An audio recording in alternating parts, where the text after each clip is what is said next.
Bonjour, je suis Delphine Damour, je suis docteur en pharmacie, pharmacien enseignant au sein du laboratoire Pilège. Bonjour, je suis le docteur Marine Colombel, je suis psychiatre spécialisée en méditation de pleine conscience et en prise en charge du burn-out.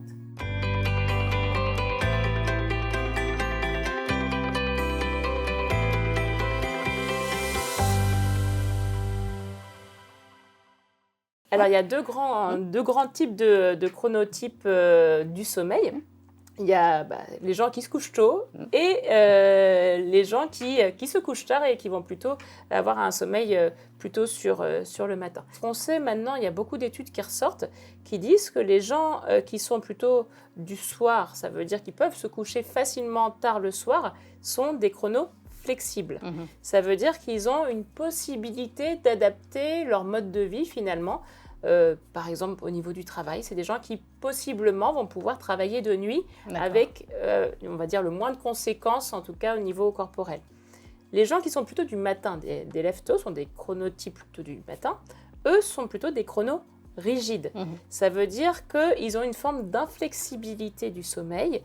Il va falloir que toute leur vie, ils se lèvent à peu près toujours aux mêmes horaires. D'accord. La problématique, par contre, du chronotype du soir, dont tu parles, qui est chronoflexible, c'est que, par contre, par rapport aux contraintes sociales, si je travaille, je dois me lever tôt le matin, par contre, pour eux, ça sera aussi compliqué. Pour eux, ça sera beaucoup plus compliqué. C'est exactement la même question sur le nombre d'heures de sommeil. Ça veut dire que génétiquement, on est programmé à dormir plus ou moins. Il y a des petits dormeurs qui vont dormir toute leur vie que 5 heures. Il y a des grands dormeurs qui devront avoir plutôt 9 heures, voire, dans des cas un peu extrêmes, 10 heures de sommeil. Et on sait que si on ne respecte pas ce temps, finalement, de sommeil, il y aura des conséquences potentielles sur la vie de tous les jours, sur la santé cardiovasculaire et également sur la santé mentale. Mais là, on parle de chronotype, donc justement, pour se resynchroniser, on peut utiliser aussi la mélatonine potentiellement. Est-ce qu'elle ne serait pas une solution pour les patients ? Alors, qu'est-ce que c'est que la mélatonine ? C'est un neurotransmetteur que l'on produit naturellement dans notre corps. Ça veut dire que tout le monde produit de la mélatonine. Et cette mélatonine va être le chef d'orchestre du sommeil. Lorsqu'on est en décalage de phase, donc nos fameux couches tard, si on prend de la mélatonine 30 minutes avant l'heure qu'on souhaite de sommeil, ça va avoir tendance à recaler l'horloge interne tous les jours à la bonne heure, ce qui va faciliter le sommeil. Justement, la mélatonine, on en produit de moins en moins aussi avec l'âge. À quoi c'est dû, ça ? C'est vrai, alors c'est quelque chose qu'on a constaté, c'est qu'avec l'âge, on va avoir une tendance à la calcification d'un petit endroit au niveau du cerveau qui permet de réguler la sécrétion de la mélatonine, qui fait qu'on va avoir plus de dérégulation de la mélatonine quand on monte en âge, d'où l'intérêt du coup de questionner la supplémentation en mélatonine. D'accord. Et juste avant, tu avais aussi parlé des cycles du sommeil. Est-ce que tu peux nous en dire plus là-dessus ? Donc typiquement, on a entre 3 et 5 cycles du sommeil avec des sommeils plus ou moins profonds. On va commencer par un sommeil profond qui va gérer tout ce qui est hormonal et récupération physique, qui est le plus important. Puis petit à petit, notre cycle va aller sur ce qu'on appelle le sommeil paradoxal. Paradoxal parce que, paradoxalement, on a beau dormir, notre cerveau va s'activer comme s'il était à l'éveil. Et donc, cette fameuse phase paradoxale, c'est la phase du rêve. C'est là où on est le plus actif au niveau mental. On va plutôt réguler les émotions. Et ensuite, on va repartir sur un nouveau cycle de sommeil et alterner phase profonde, phase paradoxale, jusqu'au petit matin où, une fois qu'on aura absorbé finalement toute la quantité de sommeil, on va petit à petit se réveiller et arriver à l'aube. D'accord, donc en gros, on a une réparation physique dans un premier temps et après plutôt psychique, c'est ça ? Tout à fait, les deux vont se faire.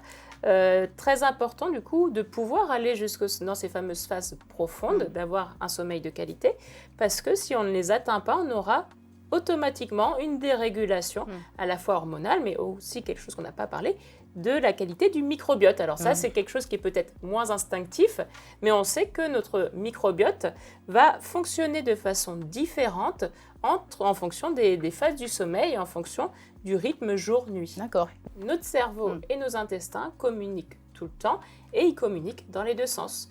Une bonne alimentation va agir sur la santé mentale et une bonne santé mentale va également modifier la composition du microbiote. Donc finalement, la base aussi, c'est l'alimentation.